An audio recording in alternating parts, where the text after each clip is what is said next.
Welcome everybody. Okay. Well, we're starting now. Welcome everybody. I'm Anne Nichols. I'm chair of the Education and Skills sector group at the CIPR. And we've had a lot of discussion about how on earth you work. You operate in this changed media landscape, which is really confusing and ever changing and quite frustrating. So we've put together a group of people on a panel. We've all got different experiences of how this works. I'll introduce them quickly now. The first one is Simon Hind, who's Programme Director for Media and Publishing at London College of Communication. And he's had a very sort of long and distinguished career as a journalist working for both newspapers and online. And he's going to give you an introduction to actually what's happening now. Try and make sense of it all. Then we've got Susan Higgins, who is Director of Communications at the Edge Foundation, who is going to talk about how they responded to difficulties they were having in actually reaching journalists in the traditional way and doing media relations, as it has been done in the past. So they came up with a quite interesting solution. Then we've got Grace Carruthers, who is Senior News and PR Manager at Oxford University Press. And she's going to talk about how they managed the annual campaign last. It's called Word of the Year campaign. Last year's word was rage bait, and they've got again an interesting way of actually using new platforms to get the word out. And lastly, we've got Paul Lucas, who's partner at Fan Club PR, which is an award-winning PR agency. They won the award last year, the CIPR Excellence Award last year in the education category for the Tackling Hygiene and Poverty campaign. And they've been successful in using media in a traditional way. So I think it's going to be interesting getting perspectives on all those. So I'm going to hand over now to Simon Hind to kick off. Are you with us, Simon? I am. Just waiting for the slides to appear. Yeah. Thank you. Right. So a quick 10 minutes on the media landscape. So next slide, please.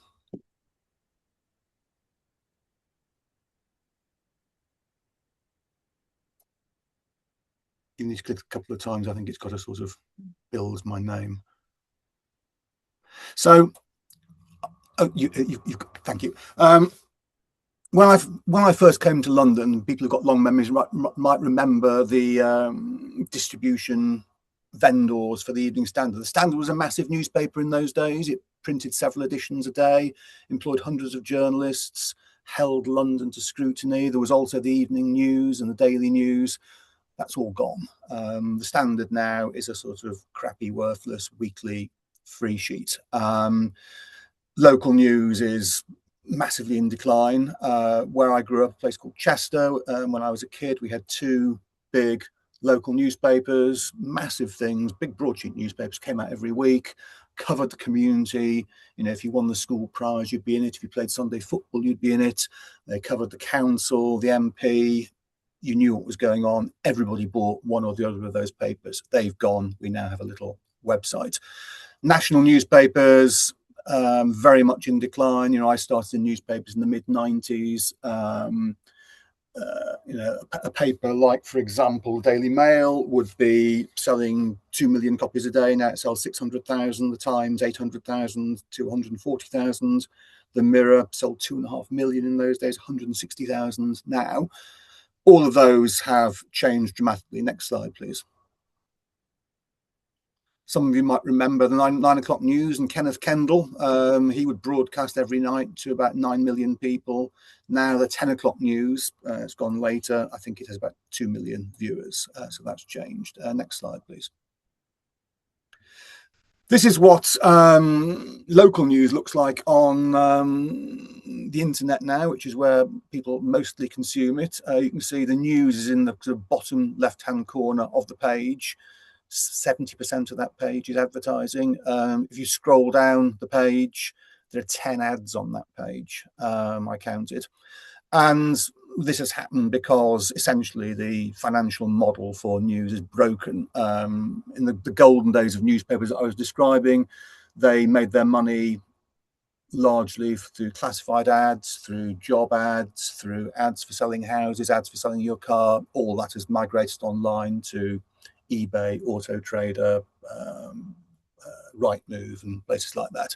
So even the online ad market, which was very strong when I joined internet companies in 2004, is now very weak. So the poor old Manchester Evening News has to put 10 ads on a page just to wash its face, and the user experience is horrible. So the online experience of journalism is very poor. There isn't the money to fund it that there used to be. So, you know, the equivalent of the Cheshire Observer, which used to employ 20, 30 journalists, I don't know. It seems to be one guy posting press releases on a website. You know, he works very hard. I'm not criticising that man, but it is not the same. Next slide, please. Instead of television, most of us now have this, which is YouTube, where you have a plethora of news sources, some of them very good and reliable, the BBC, Sky, CBS. Some of them are people you've never heard of, all competing for your attention. This is increasingly where we are getting our TV or filmed news from. Next slide. Or this, which is TikTok, which is for the younger generation. It's the kind of interface to the whole of the internet very often for a young person, and it's where they get their news from. And again, it's a sort of Tower of Babel cacophony of different news sources. Some of them are good and reliable, some of them are not, but there's very little indication within the platform itself of what is good and what isn't. So it's a very, very different scene. And some of this is generational as well. You know, people, older people are still buying newspapers, but the newspaper audience is dying out. The news brand audience is getting older. So, you know, all the news brands, the Mirror, the Mail, the Telegraph, the Guardian, they're online, but their audiences are older. Younger people, like my students, having a very, very different experience. And that experience is, you know, more and more people are having it each year, because the experience that people are having in their 20s of how they consume news stays with them. People don't become newspaper readers or news brand followers as they age, at least as far as we can tell. They carry on with the habits they developed in their teens and 20s. Next slide, please. So I'm very fortunate that today is the launch of the annual Reuters Digital News Report, which I commend to anybody. It's a fantastic account of what's happening in news, and they do it every year. And it just so happened it came out this morning. It was actually on the news this morning. Some of you may have heard of it, but if you're interested in this stuff, do read it. These are the 8 major findings. I'll whip through them. Social media and video networks overtake news websites and apps. In other words, people are more likely to consume news first from social media and YouTube than they are to go to the BBC, the Guardian, the Telegraph websites or apps. Chatbots are becoming very important. In other words, people are getting their news from ChatGPT, for example, or Google chatbot. That's less so in the UK. It's very, very big, apparently, in South Korea, other countries. It will be coming here. Online video marches on, says Reuters. In other words, it is increasingly, and again, there's a generational skew on this, more so for younger people, but increasingly for older people as well. People will see their video news not on the television, but on YouTube or Facebook, or wherever it may be. Creators at the front of video growth. In other words, these are ordinary people, or individuals who are making video about news and putting it on whatever platform it may be. And some of them are doing very well indeed. Some of them are journalists, you know, what I would call a proper journalist, perhaps with a background in newspapers or TV. Some are just people who've decided to do this. So quality varies. Interest in news is falling. People are less interested in the news. And this is a trend that goes over some years. It was accelerated by COVID. It's been accelerated by the Ukraine, I think. Various things. Fewer people actually want news. News avoidance is a big thing now. A lot of people actively avoid the news, either on some subjects because they find them painful and difficult, or on all subjects, because they just don't like to hear about it. Trust in news is very low. I'll show a graph on this as well. Paying for news. A lot of news brands, or some news brands, are trying to make money out of subscriptions because the ad model is broken. But because more people are finding their news through social media platforms, people don't need subscriptions. So that's not working terribly well.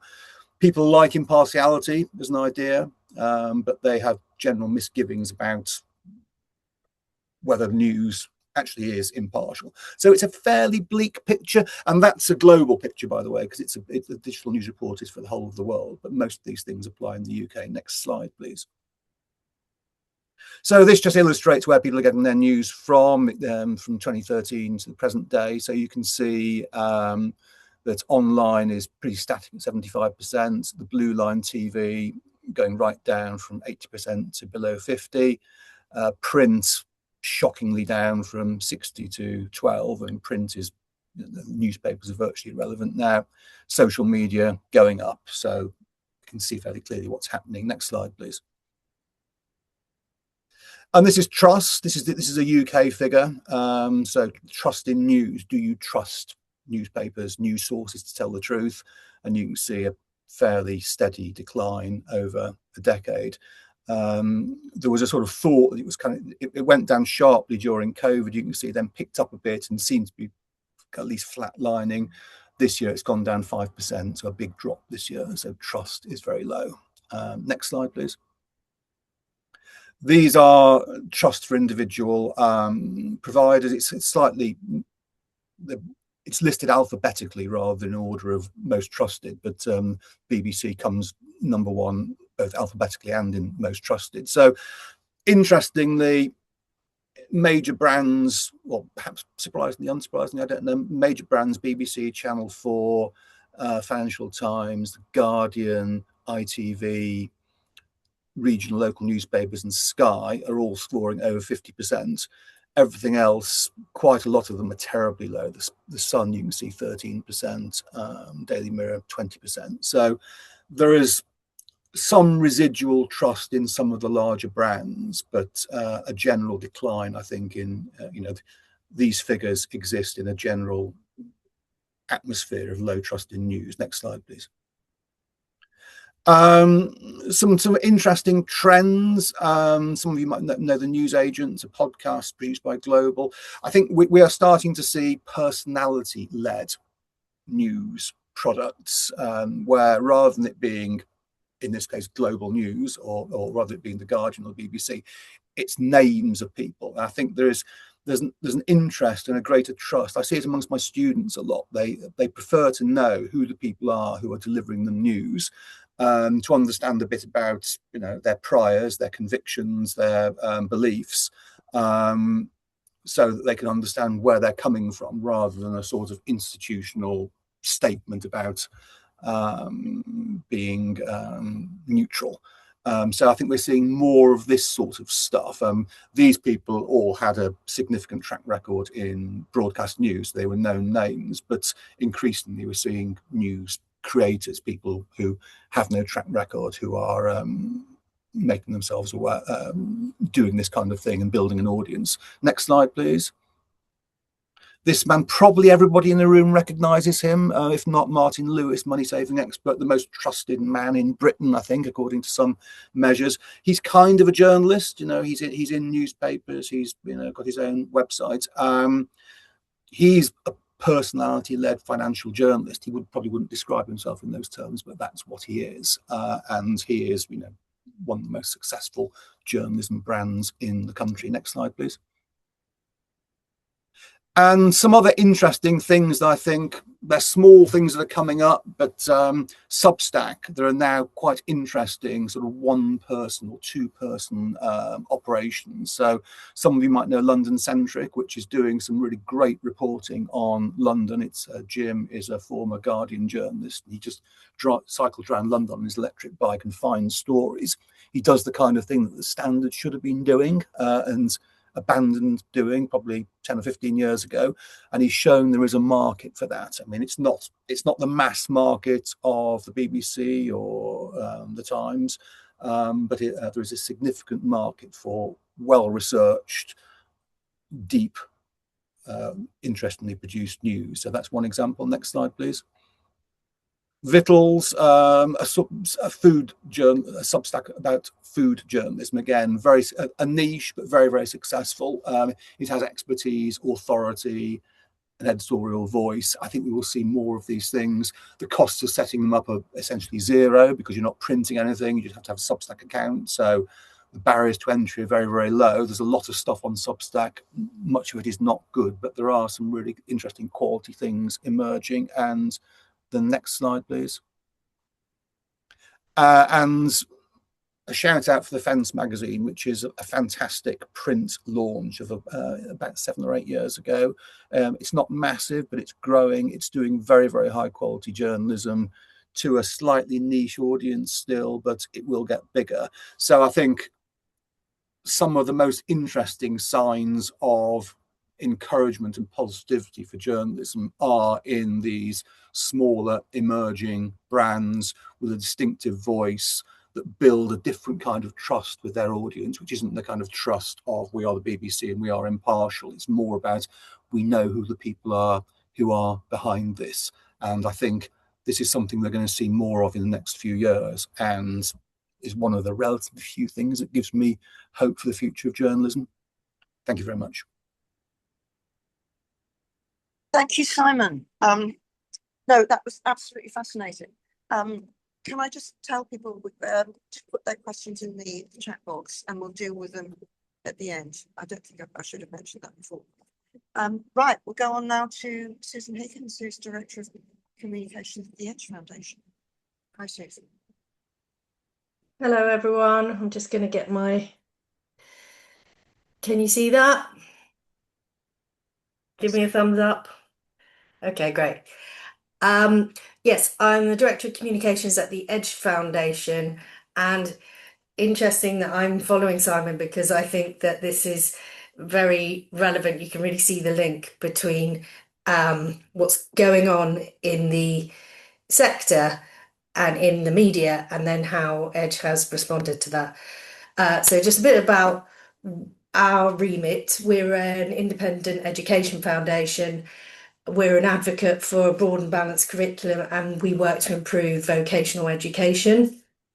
I won't go into too much detail. The way that we work is split into 4 different pathways. So we commission independent research, we do policy development, communications, which is what I look after, and then we have a practice network where we work with institutions, teachers, educationalists, people on the ground. So this was happening before COVID, but we really found that pitching to media was becoming harder and harder. Before COVID, well, when I started in education comms, the education editors had been in place for many years. So that we had the likes of Richard Garner at The Independent, Greg Hurst at The Times, Sean Griffiths at The Sunday Times. These were journalists that had been in their roles for many, many years. And you develop relationships with them where you could run a story past them and they would say, nah, you need to develop this a bit further, or I wouldn't be interested unless you had this. And that was already changing before COVID. And their stories were very much, the education editor wrote the story, and it was far less of the kind of independent opinion pieces that are more common nowadays. We were finding that due to COVID, the education stories were being pushed to the back or dropped completely. They were getting much less column inches. It was becoming harder to get through to the right person, to pitch stories. And with that change of the education editors, where they were moving and changing their specialism, they had much less knowledge of the system compared to the likes of the editors that went before them. So there was an element of us bringing them up to date with, well, this is why it's interesting, because historically this happened and then this happened, and that's why this is significant. So we were finding that relying on media coverage as our primary focus was taking up a lot of time and not really delivering. Plus, X was turning incredibly toxic, and as we are a channel that is all about focusing on young people, empowering young people, we felt like that was not a place that we should be. So we really needed to rethink what success for us actually looked like for us. And we needed to rely less on those traditional media placements and invest in our own communications channels. So we all got together and we talked about what really mattered to Edge, what were the relationships that we really wanted to focus on, and what were the audiences that were most important for us to be connected to. And we removed ourselves.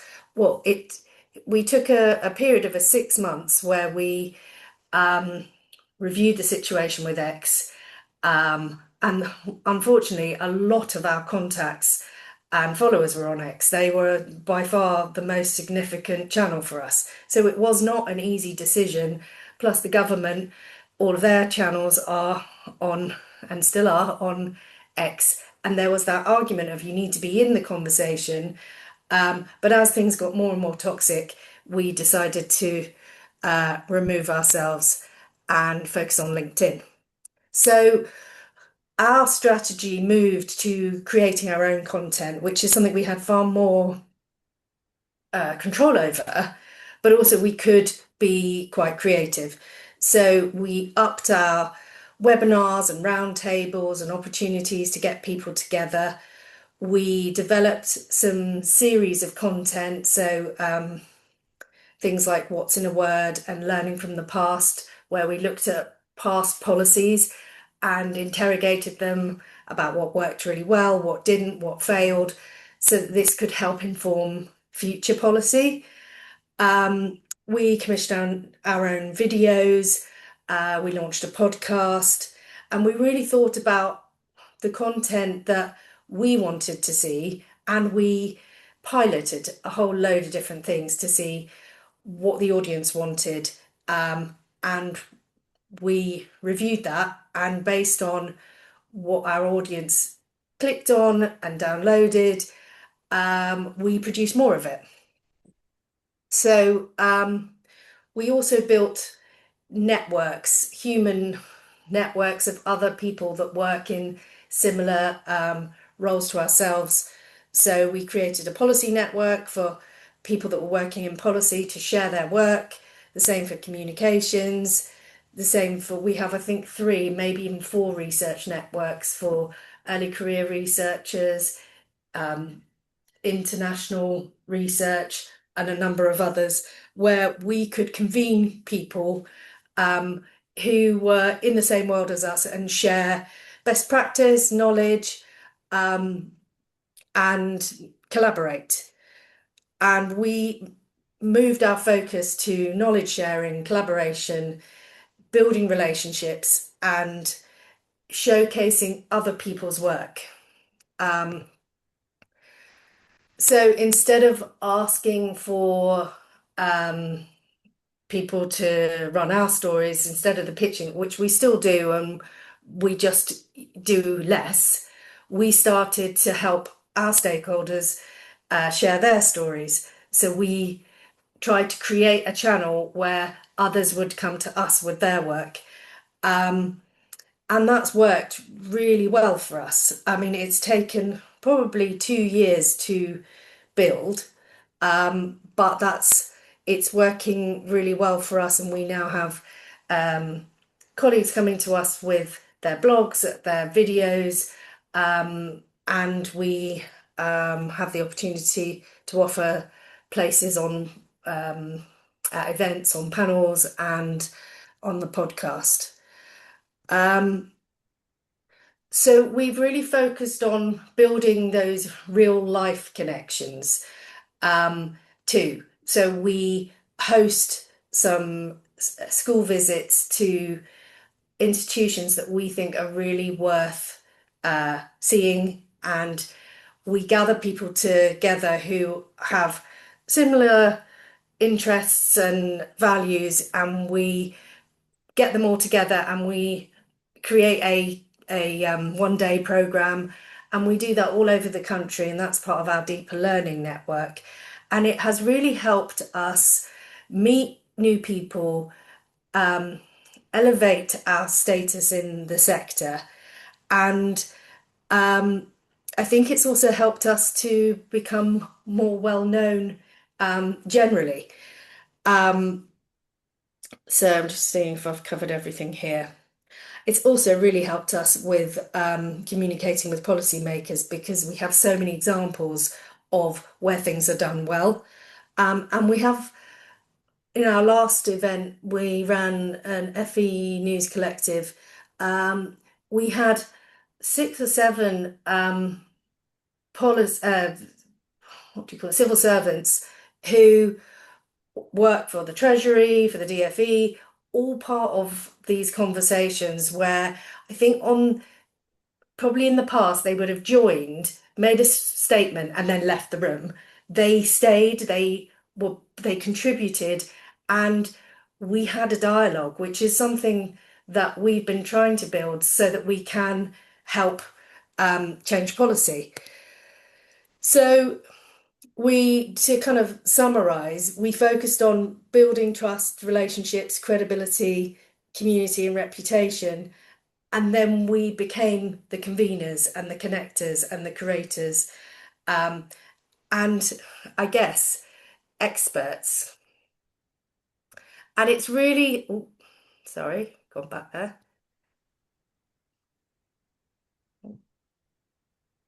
And it's really helped us to,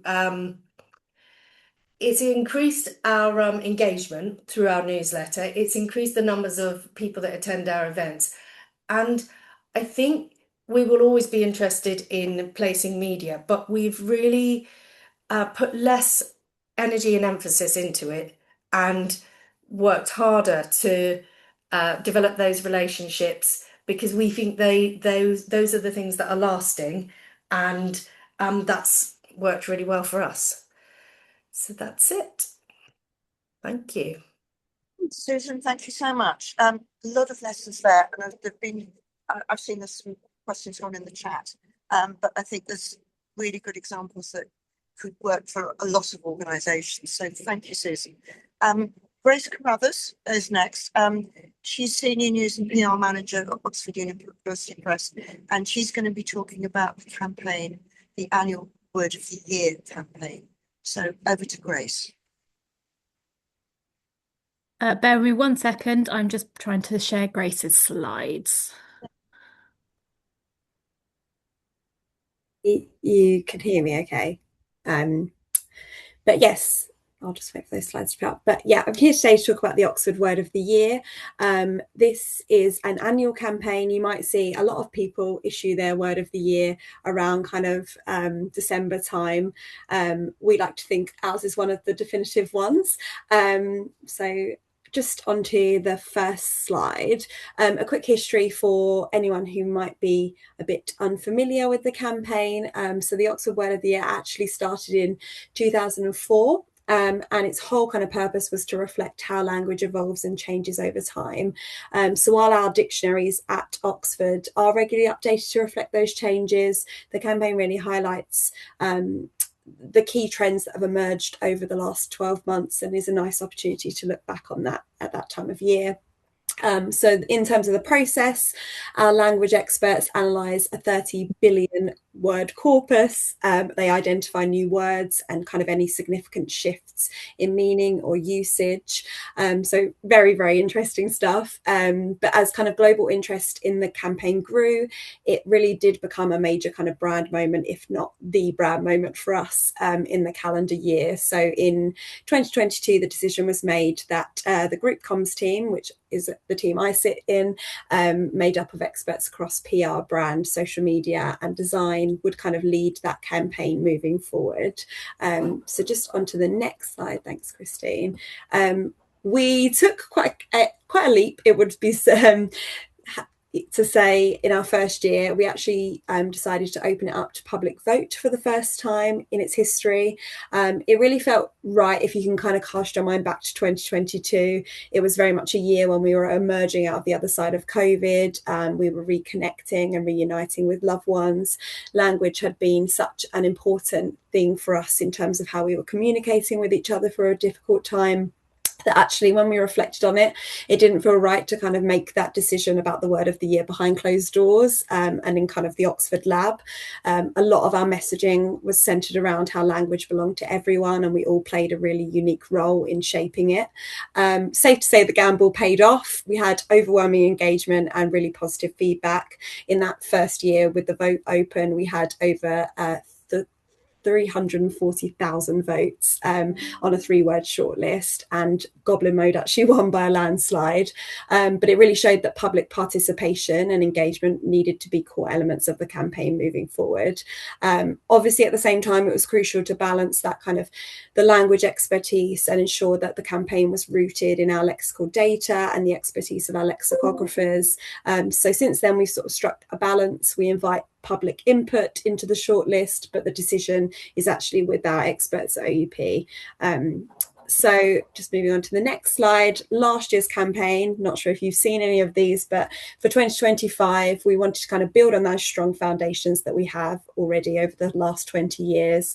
It's really grown in cultural significance and reach. So for this campaign, we followed a similar approach, but actually one of our key aims was to deepen engagement with the whole shortlist. So this is the shortlist you can see on the screen here. And we felt that each one had such a unique story to tell about the year and the world that we're living in, and we wanted each one to kind of have its moment in the spotlight. So we mixed things up again. We had an immersive social campaign which was developed by an agency we worked with, Uncommon Creative Studios. Each word was personified as a candidate through its own social media channels, so it interacted with the public and they actually interacted with each other as well during the week-long voting period. We also had some really fun manifesto videos, which were a very playful kind of spin on an election-style campaign. But what we found is by bringing the shortlist to life, we really fueled discussion in comments, encouraged that kind of deeper engagement with the stories behind each word. And it just goes to show, obviously, that each year we're really adapting and changing our approach depending on the shortlist that we have. So on to the kind of next slide and the learnings. As you can see, over the last few years, we really have experimented a lot, and it has given us a lot of learnings as a result. It's a really big campaign with a lot of moving parts, so I think I can only scratch the surface in 10 minutes, but I did pick out a few key learnings that I thought might be kind of useful to share for more kind of general campaigns that are being sort of launched into the current media landscape that we're operating within. So on to the first one, and that is all about exclusives.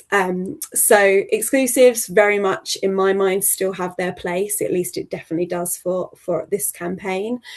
Two of our biggest audiences are the UK and the US, and a key kind of driver of reach for this campaign is those long-standing exclusivity agreements that we have in place. We have them with the New York Times and we have them with the BBC, with BBC News. It is fair to say that they do require a lot of careful management. A lot of work goes into agreeing precise dates and timings and kind of the sequence of events that leads up to each publication breaking the story over different time zones as well, but they have really been worth their weight in gold. They're invaluable to kind of the overall success and growth of the campaign, and I think just go to show that there is still a place for traditional media. Conversations with the journalists that we have start very, very early, so they're kind of around October time. We'll be reaching out to them, providing them with some select information while not trying not to give too much away. I think that kind of nurturing of that relationship, making them feel like they're kind of one of the few people with exclusive access to behind the scenes. They're kind of an extended member of our campaign team. We can also answer any questions that they have to avoid any kind of inaccuracies further down the line. Gauge their sort of response, I think, and maybe their take, what their take is going to be on the campaign. Kind of helps us to at least to prepare for any angle they might take, and hopefully means that the final write-up of the story isn't a surprise. Also couldn't resist highlighting here just one of my probably the personal career highlight that I have, which is the 2023 campaign. Our word of the year was Riz. We partnered with The One Show, so kind of built up a good relationship with them, filmed a series of vox pops with the public where they voted for the words, and then actually got back in touch with them with the final word to see if there was any chance they could cover it, and they did. Some familiar faces you might see you might recognize on screen here actually discussed it. What I found with dealing with TV is persistence was really, really key, and there was no such thing as too much following up. I actually got the contact number of a producer there, and we were texting back and forth at all hours. But it really, yeah, I think decisions are made so quickly in that kind of environment that it's really helpful to have that kind of two-way dialogue open. The next learning was all around one of our big aims, and something that Simon has touched on, is kind of reaching that younger digital first audience. It was a key priority for our most recent campaign. As I mentioned, traditional media still remained really important to us, but we know that Gen Z and younger millennials are increasingly discovering those cultural conversations through social media and the creators that they trust. Also, we saw how online trends are really shaping how language evolves, so we've seen that through the campaign. Riz is a good example of that. We wanted to tap into those communities and expand reach with those kind of demographics, and we kind of had a more playful, informal tone. We used visual storytelling and creator-led content. We collaborated with a couple of meme accounts that you might be familiar with, so Love of Huns and the Archbishop of Banterbury, that really helped elevate the shortlist and amplify that reach. We also targeted social desks as part of our traditional kind of usual press release distribution, and really emphasised the multimedia elements of the campaign. Tailoring the pitches to specific publications was really important. So, for example, those kind of health and wellbeing titles, we led with biohack. We related it back to any kind of previous coverage that they had had, or things that were appearing in the current news cycle. So I think research into the specific publications, the features writers, what they're interested in, was really, really important and paid off there. And I think ultimately we showed that, you know, although we are an institution with a very long history, we are still in touch, and we can combine those kind of language insights with the more modern communication methods to ensure that Word of the Year is globally relevant. In terms of the next kind of objective that we set ourselves for this year's campaign, we wanted to focus rather on kind of the usual metrics of reach, volume and growth. We wanted to look at more qualitative measures of success. So I think those kind of deeper dive editorial pieces and longer form brand sort of storytelling were really, really important. And actually one of my favourite parts of the campaign, because you never know what kind of angle people are going to take and what direction things are going to go in, but I think this kind of authentic coverage really shows that you've successfully tapped into the cultural zeitgeist and people are resonating with what you're doing. We felt really reaffirmed in our choices of the shortlist and the winner, and while this coverage is ultimately organic, a lot of work went into our key messaging and storytelling to ensure that it did really land, and it was kind of open and a sort of a springboard for encouraging further discussion. So for example, this year we we really focused on telling a more cohesive story between our winning word, which was rage bait, and the winning word of 2024, which was brain rot, and sort of the links between the two to show sort of a fuller picture about what these choices in language more generally says about our culture. And then the final one I just wanted to mention was the influencers, which I know we all know lots and lots of things about. This was kind of a new focus for us in the last couple of years, I'd say. They had played a really important role in extending our reach and credibility with younger audiences. Notably, we always use Susie Dent, so we have her on retainer with us. We have an exclusivity agreement in place, and she's an amazing spokesperson for the campaign. She's very well respected and credible when it comes to language, and already has a great following. So that's really helpful in terms of landing those kind of opportunities like BBC Breakfast, for example. But in the last couple of years, we've also partnered with both micro and macro influencers across education, pop culture, and language spaces. All of the creators that we choose are based on sort of relevance. We do our due diligence around them, so their audience trust and their ability to communicate ideas really clearly and authentically. One thing we did really want to do was not provide them with kind of a scripted endorsement. We really wanted them to take what we were giving them and to sort of run with it and interpret it in their own voice. We really wanted to put their trust in their lived knowledge of their audiences and what would speak best to them. So the content kind of included like reaction videos and funny takes on how the words appeared in everyday life. All of the content also invited their followers to comment, disagree, or vote themselves, which really helped to drive levels of interaction and conversation. And it also overall just made it feel a lot more authentic and organic rather than overly promotional. So I think one of the key things was leveraging creators as cultural kind of interpreters rather than news influencers, which I know there are also a lot of. We could have very easily sent them the press release and asked them to kind of just do an announcement of the winning word. But by doing it this way, I think we were really able to embed discussion around word of the year into those existing online communities. So yeah, I think just using that influencer-led strategy helped to show how trusted voices are really powerful when you give them that creative freedom. They also helped us to reach platforms where we don't actually have a presence. So we don't have a TikTok, we don't have Blue Sky, for example. So it helped us to kind of have a dedicated brand presence there as well. So I think that was everything from me. Who knows what the word of the year for 2026 will be. But yeah, looking forward to seeing that.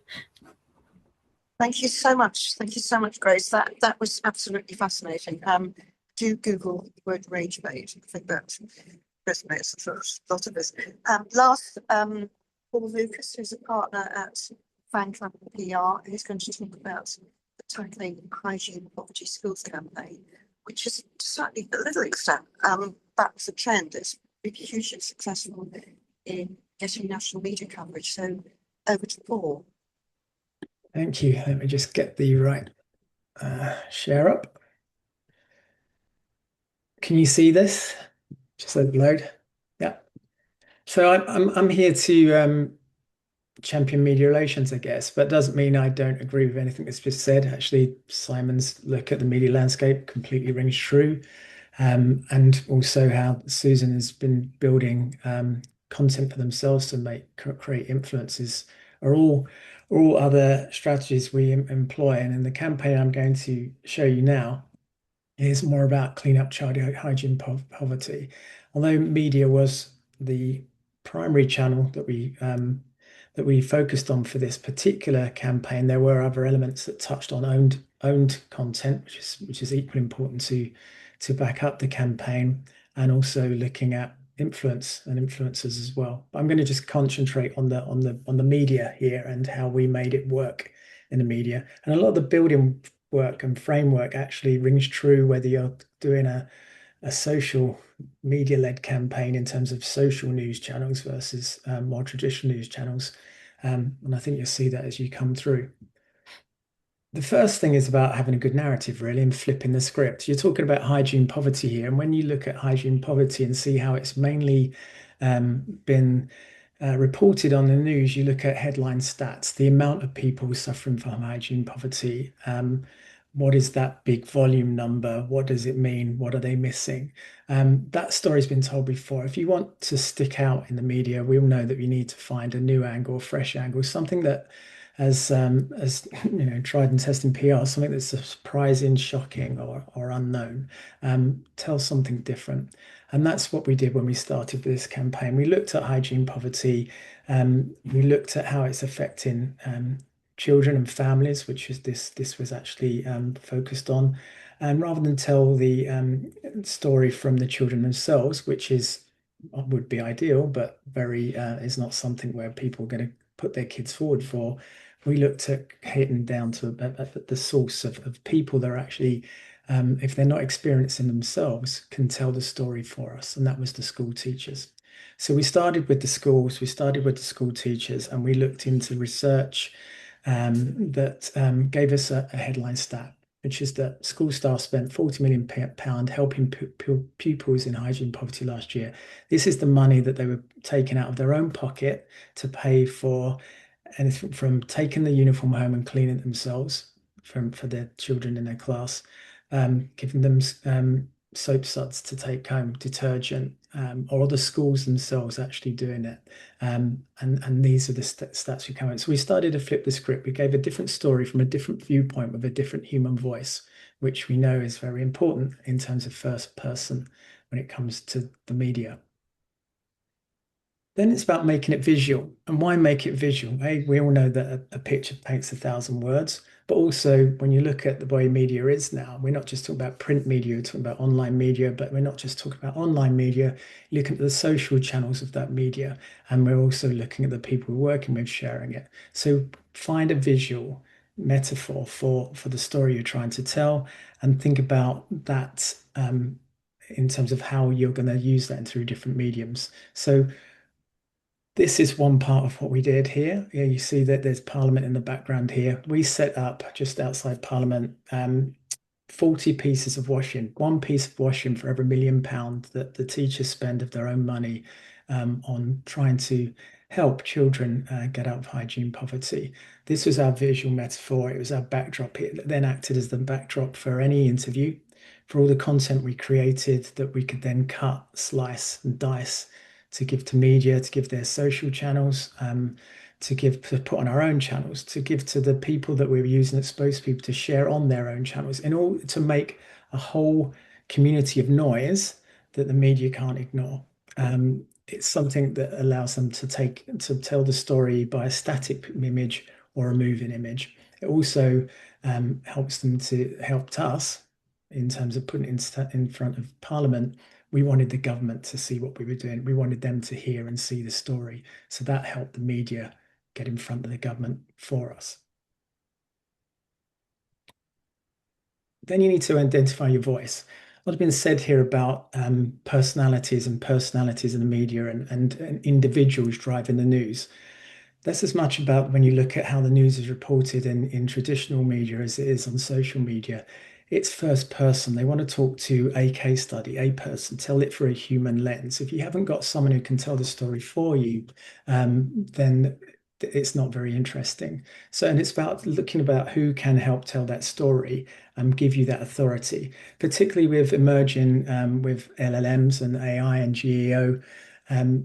That's going to come from, they're going to take the way you're going to come up in those sort of searches is if your story has got that authority and the recency and the relevancy, but also has got some authority behind it in terms of people. So in this one picture here, there's just some of the people we set up. We went around the country and we set up, before the story broke, executive head teachers in different regions who could tell the story for us, who backed the story, who could actually say, yes, I agree with this. I've seen it with my own eyes. I've done it myself. We then went to the big teachers unions and got the National Association of Head Teachers on board to verify and back us, which gave us another piece of authority, which is great for GEO. We work with the Hygiene Bank, which is the person in the middle there, who are an authority in this because we were doing this for Smol, the eco laundry brand. and that's the head of marketing on the right there. So we built up the different people that could back our story, could corroborate it, but also act as our spokesperson and stakeholder on the ground. So give us a regional story, a national story, and a powerful story that completely backed up the narrative and flipped the script that we said in the first place. And it's important, if you're doing this for a brand, as we were in this particular case, that you're not just there telling everyone about a problem and reporting a problem. If you're going to report the problem, be part of the solution. And if you're not part of the solution, why are you there?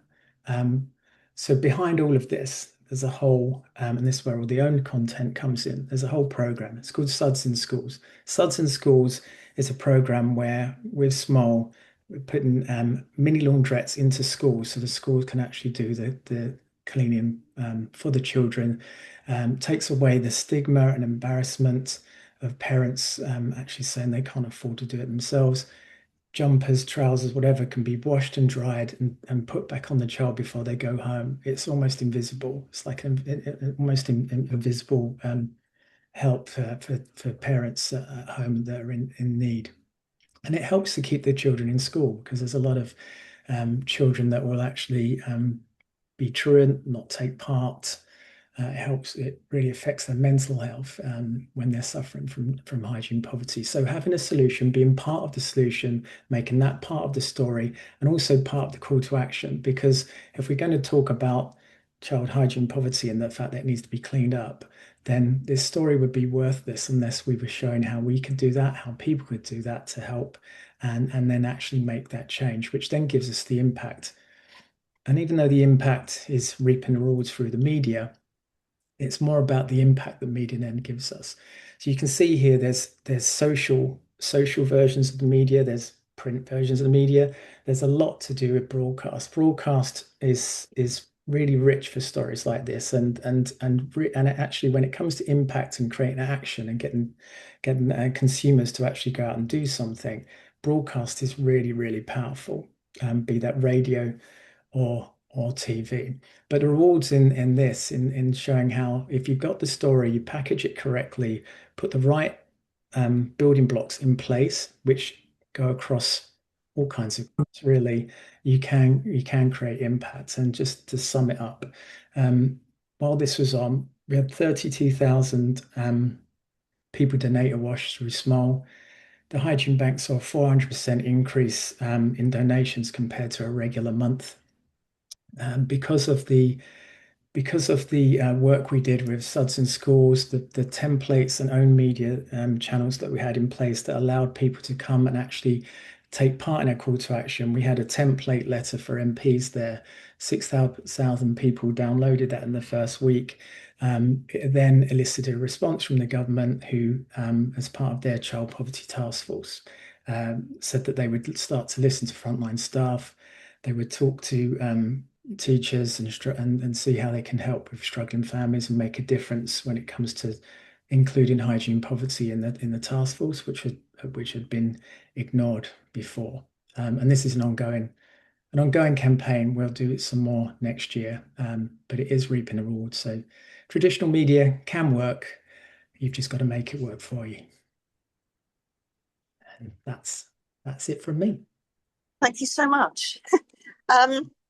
Okay, over to questions. Christine, could you have a look through the chat box? We've got just under 10 minutes. Yes, of course. So this is one that was put forward by John when Simon kicked us off with this. Is personality news just a new rehash of the opinion column?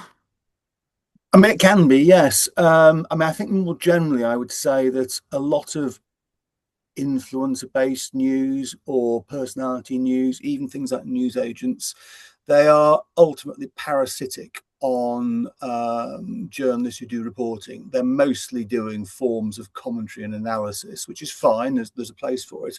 But for commentary and analysis to happen, someone needs to go out and find out some new stuff in the first place. And the danger of all of this is that we end up with an awful lot of people doing commentary and analysis, but not very many people doing the actual hard work of reporting and finding new things out.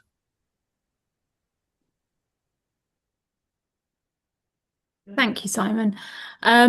Grace, this came through from Cheryl. So thought your take on influencers was interesting. Do you feel it is still possible to get traction with influencers without large budgets? How did you verify influencers' engagement and suitability? Yes, that's a really good question. For total transparency, we definitely don't have large budgets for this campaign. For the social elements of the campaign as well, we do use an agency, or we have done previously, and they do a really great job at that kind of initial research into kind of influencers who might be appropriate, and then present us back with kind of a long list which we'll go through.